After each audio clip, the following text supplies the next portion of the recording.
નમસ્કાર, જય કિસાન. આજે 16 ઓક્ટોબર 2025નો દિવસ. દિવાળીના કેટલાક જ દિવસ પહેલા આજે ગુજરાતની રાજ્યની સરકારના તમામ મંત્રીઓના રાજીનામા લઈ લેવામાં આવ્યા છે. રાજીનામા આપી દેવામાં આવ્યા છે અને લઈ લેવામાં આવ્યા છે. આ બંને શબ્દો વચ્ચે બહુ મોટો ફરક છે. આપી દેનાર માણસ શક્તિશાળી ગણાય, એનામાં વટ ગણાય, એ માણસમાં નેતૃત્વની ક્ષમતા ગણાય કે જ્યાં હું તારી કેબિનેટમાં રહેવા નથી માંગતો, આ આપી દીધું રાજીનામું. અને લઈ લેવામાં આવ્યા છે એનો અર્થ એ કે ચલે બેટા રાજીનામું આપ, ચલ, એવું કહેવામાં આવે અને કયાગ્રો આદમી હોય, કયાગ્રો દીકરો હોય, એવી રીતે પટપટ પટપટ પટ લખી આપે, એને રાજીનામું લખી આપ્યું કહેવાય. હું કેટલાય દિવસોથી મંચ ઉપરથી કહી રહ્યો છું, અલગ અલગ અનેક સભાઓમાં મેં કીધું, જગ જાહેર કીધું કે ભાજપના ધારાસભ્યો કે મંત્રીઓની ઇજ્જત કે એમનો પાવર કે એમની લાયકાત વિધાનસભામાં માત્ર પટાવાળા બરાબર છે. મેં 50 સભાઓમાં આ વાત જાહેર મંચ ઉપરથી કીધી ત્યારે ભાજપના કેટલાક નેતાઓને ગમ્યું નહીં. એને મારા શબ્દો આકરા લાગ્યા, આ મારા શબ્દો કડવા લાગ્યા.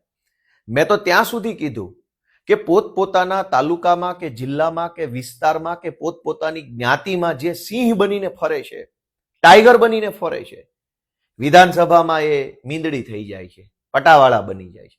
નવા જબ્બા, નવી બંડી અને 5 પાગિયા લઈને વિસ્તારમાં ફરવાનું, પોતાના તાલુકા જિલ્લામાં આમ જનતાને દબાવવાની, સરકારી તંત્રને દબાવવાનું, એ બધું ઠીક છે. પણ વિધાનસભાની અંદર પટાવાળાથી વિશેષ આમની કોઈ લાયકાત નથી. આજે સાબિત થઈ ગયું. મને વિસાવદર વિધાનસભાની જનતાએ ધારાસભ્ય બનાવ્યો પછી હું વિધાનસભાના સત્રમાં ગયો અને મેં મારી નજરે જોયું કે ભાજપના એક પણ ધારાસભ્યનું કશું જ ઉપજતું નથી. પટાવાળા કરતા પણ એમનું નીચેનું ધોરણ છે, નીચેનું સ્ટાન્ડર્ડ છે. અને મેં ત્યાં સુધી કીધું કે જો મારી વાત ખોટી હોય તો વિધાનસભાના સીસીટીવી ફૂટેજ, લાઈવ રેકોર્ડિંગ થાય છે કરોડો રૂપિયાના ખર્ચે, વિધાનસભાના સત્રની કાર્યવાહી લાઈવ બતાવવામાં આવે ગુજરાતની જનતાને. એટલે જનતા પોતે જોશે ને વિડીયોમાં ભાજપના ધારાસભ્યોને, તો જનતા પોતે સમજી જશે કે આ તો પટાવાળા છે, આ કોઈ ધારાસભ્ય મંત્રી નથી. હું કેટલા સમયથી કહેતો આવ્યો છું કે આમની પાસે કોઈ પાવર જ નથી, આમની પાસે કોઈ ક્ષમતા નથી, આ કઈ બોલી શકે એમ નથી. લો, ઉપરથી ગાંધીનગરથી આદેશ આવ્યો અને કીધું કે હાલો બધાય આપી દો રાજીનામા, ચલો. તો બધાએ મૂંગા મોઢે, નીચા મોઢે, વિલા મોઢે જેમ કીધું એમ લખી આપ્યું.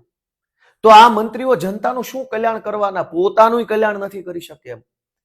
પોતાના માટે કઈ દલીલ ન કરી, કોઈ તર્ક ન કર્યો, કોઈ આર્ગ્યુમેન્ટ નહીં, કશું જ નહીં, કીધું એટલે લખી દીધું.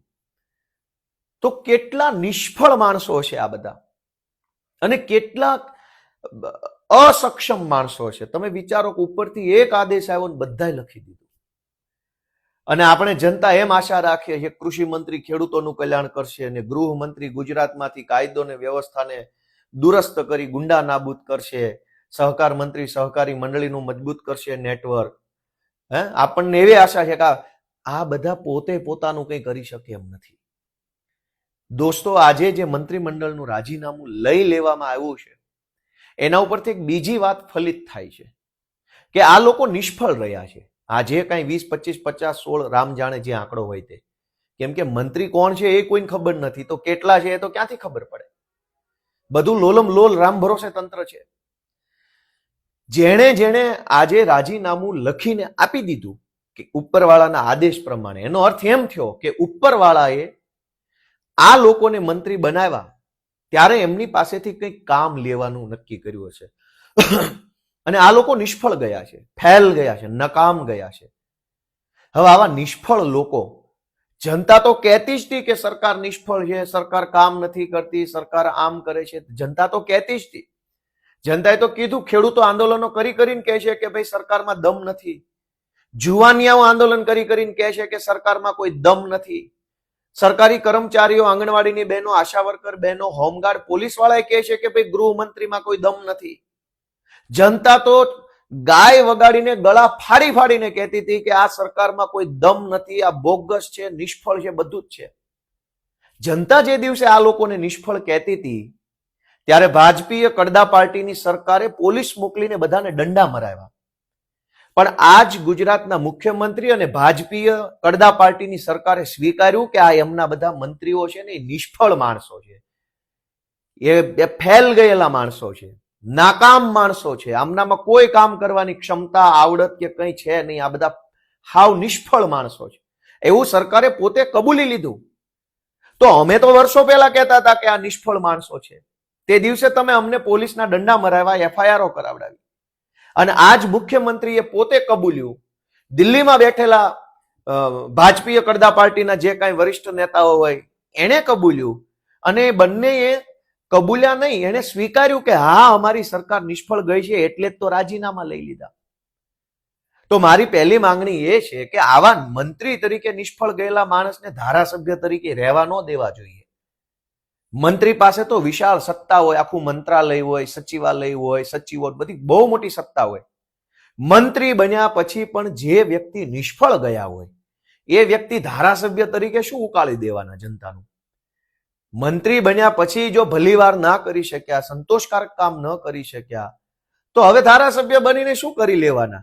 તો મારી ગુજરાતના મુખ્યમંત્રી સાહેબને વિનંતી છે કે આ નિષ્ફળ મંત્રીઓને ધારાસભ્ય તરીકે પણ હટાવવામાં આવે, એનું ધારાસભ્યમાંથી રાજીનામું લઈ લો અને કંઈક સારા માણસ આવે એ માટે થઈને ત્યાં ચૂંટણી કરાવો નવેસરથી. પહેલી વાત. બીજી વાત કે આ સરકાર છે કે સર્કસ છે?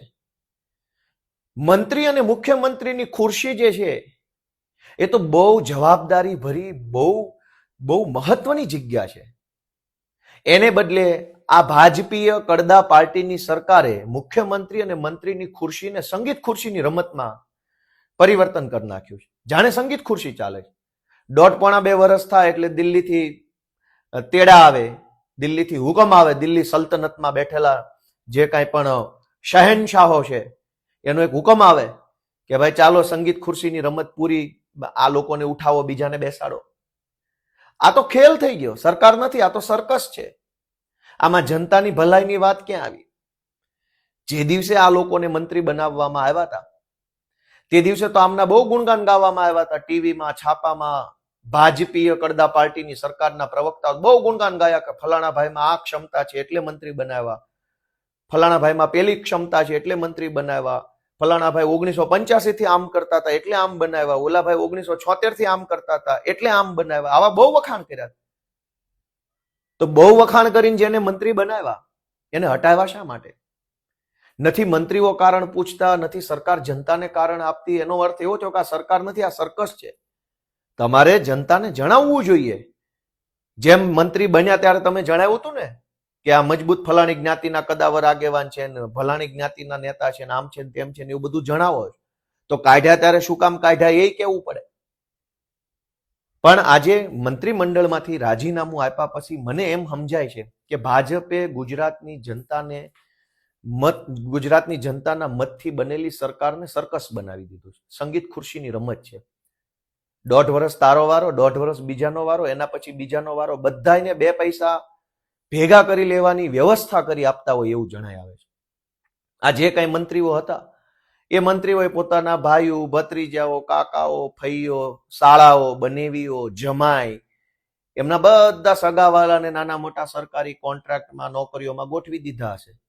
1.5-2 વર્ષ સુધી ધરાઈને માલ બનાવ્યો. એટલે દિલ્હી સલ્તનતમાંથી શહેનશાહનો ફોન આવ્યો કે ચલો ભાઈ હવે નંબર બદલો, બીજાનો વારો આવવા દો. ગામડામાં જૂના જમાનામાં જમવામાં પંગત બેસતી, પંગત, એને પંગત કહીએ. એટલે લાઈનસર બધા લોકો પલાઠી વાળીને જમવા બેસે. એક પંગત પૂરી થાય એટલે બીજી પંગત, બીજી પૂરી થાય એટલે ત્રીજી પંગત. આ તો સરકારની પંગત બનાવી દીધી છે ભાજપે. પહેલી પંગત પૂરી થઈ ગઈ એટલે પહેલી પંગતને કીધું કે જાઓ નીકળો, હવે તમારા દાળ ભાત આવી ગયા છે, વાત પૂરી. બીજી પંગત પાડો, હવે બીજા આવશે. હવે બીજા જે મંત્રી આવશે એના શાળા, એના બનેવી, એના જમાઈ, એના ભત્રીજા, એના વેવાય, એ બધા કમાશે. પછી ત્રીજા મંત્રી આવશે. તો મંત્રી પહેલા બનાવ્યા એ પણ જનતા માટે નહોતા બનાવ્યા, હવે બનશે એ જનતા માટે નહીં બને, એના પછી બનશે એ જનતા માટે નહીં બને. ખુરશી પર બેસી અને બધાને 100-500 કરોડ રૂપિયા ભ્રષ્ટાચાર કરીને કમાઈ લેવાની સગવડ ભાજપ આપે છે. દર 1.5-1.5-2 વર્ષે સરકારના મંત્રી બદલવાના અને બધા થોડા પૈસા કમાય એટલે પછી ચૂપચાપ આખી જિંદગી ભાજપમાં બેસી રહે. અને ત્રીજો પ્રશ્ન કે ગુજરાતમાં આ રમત ક્યાં સુધી ચાલશે? જનતાના ઘરમાં ખાવાના ફાંફા છે, બાળકને ભણાવવાના પૈસા નથી, ઘરનો કોઈ વ્યક્તિ બીમાર પડે તો દવાખાને લઈ જવા માટેની સુખ સગવડ નથી. દીકરી પરણાવી હોય તો અનેક મા બાપો લાચાર છે. લોકોને કામ ધંધા ચાલતા નથી, લોનોના હપ્તા ચડી ગયા છે, ગાડીઓની લોન, મકાનની લોન, ધંધાની લોન, ઓફિસની લોન, દુકાનની લોન. હજારો લોકોના ખેતરો ગીરવે મુકાઈ ગયા છે બેંકો પાસે. માંડ 2% ભેગું કરે છે, એટલી લાચાર પરિસ્થિતિમાં જનતા જીવે છે. અને એવા સમયે ભાજપ જલસા કરે છે. થોડી વાર આ મંત્રીનો પૈસા ખાવાનો વારો, પછી બીજા મંત્રીનો પૈસા ખાવાનો વારો, પછી ત્રીજા મંત્રીનો વારો, પછી ચોથા મંત્રીનો વારો. આ ક્યાં સુધી ચાલશે? આજે જે મંત્રીમંડળમાં રાજીનામા લઈ લેવામાં આવ્યા છે એમાં એક બીજી વાત છે કે આવતીકાલે નવા મંત્રીમંડળની શપથ વિધિ થવાની છે. રાજ્યપાલશ્રીનું આમંત્રણ કાર્ડ પણ છપાઈ ચૂક્યું છે અને સોશિયલ મીડિયામાં ફરે છે કે આવતીકાલે સવારે આઈ થિંક 11:30 વાગ્યા આસપાસ મહાત્મા ગાંધી મંદિરની અંદર શપથ વિધિ છે. એ રાજ્યપાલના એ કાર્ડમાં ઉપર એવું લખ્યું છે કે પદનામિત મંત્રીઓની શપથ વિધિ. એનો અર્થ એ થયો કે પદનામિત એટલે કે મંત્રીમંડળ રચાઈ ચૂક્યું છે અંદર ખાને, અને મંત્રી નક્કી થયા હોય તો જ શપથવિધિ કાલે થાય. એવું નથી કે કાલે નક્કી થાય, કેમ કે રાજ્યપાલ શ્રીને મુખ્યમંત્રીએ કાયદા પ્રમાણે જાણ કરવી પડે પત્ર લખીને કે હું રમેશભાઈને, છગનભાઈને, મગનભાઈને મારા પટાવાળા મંત્રી તરીકે રાખવા માંગુ છું. એવો પત્ર લખવો પડે. એ પત્રના આધારે રાજ્યપાલ નિર્ણય લે કે ભાઈ મુખ્યમંત્રીએ જે પટાવાળાઓના નામ લખીને આપ્યા છે એને હું કાલે શપથ અપાવીશ. એનો અર્થ એ થયો કે ભવિષ્યમાં જે કાંઈ પટાવાળા બનવાના છે એમના નામ નક્કી થઈ ગયા છે, પણ એ નામ ચર્ચામાં ક્યાંય જાહેરમાં આવતા નથી. અમારા ગુજરાતના જુવાનિયાના પેપર તો તરત લીક થઈ જાય છે. જે મંત્રી જગ જાહેર બનવાના જ છે એના નામ એક દિવસ પહેલાય લીક નથી થતા, અને અમારા જુવાનિયાઓના, અમારા દીકરા દીકરીઓના પેપર તો મહિના અગાઉ લીક થઈ જાય છે.